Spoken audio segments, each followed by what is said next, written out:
Keď som bol na výške, mal som pocit, že na všetko je dosť času. Podľa hesla. Všetko, čo môžeš urobiť zajtra, odlož na pozajtra a vlastne nič nestihneš a nič nedosiahneš.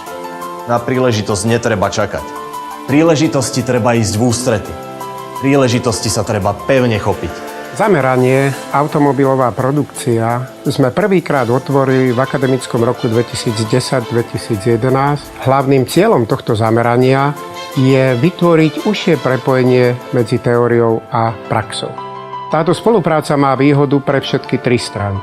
VV Slovakia získava študentov, ktorých vychovávame podľa ich požiadaviek. Strojnícka fakulta zvyšuje atraktívnosť ponúkaného štúdia a tretia strana, absolventi, sa môžu lepšie uplatniť na trhu práce. Všetky odborné semináre a cvičenia prebiehajú na odborných útvaroch v závode a teoretické základy získavajú študenti u nás formou prednášok a seminárov.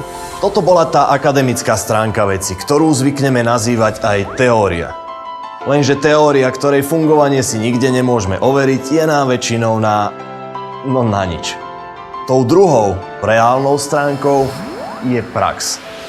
Vďaka tomuto spojeniu sa môžete ďalej posúvať. Spolupráca spoločnosti Volkswagen Slovakia a Strojníckej fakulty je zvlášť prospešná pre študentov. Vytvorili sme im podmienky pre úspešné štúdium, aby po absolvovaní si mohli bez problémov nájsť uplatnenie na trhu práce.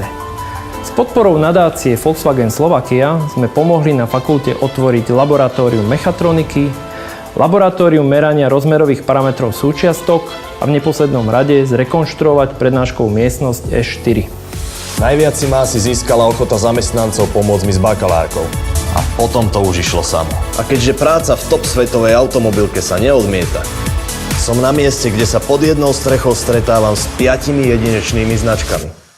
Praktická výuka mi dáva istotu, že sa v zamestnaní nestratím. Sú tu super ľudia, na ktorých sa vždy môžem spoľahnúť. Najradšej by som ostala pracovať vo VUV. Teraz je ten správny čas.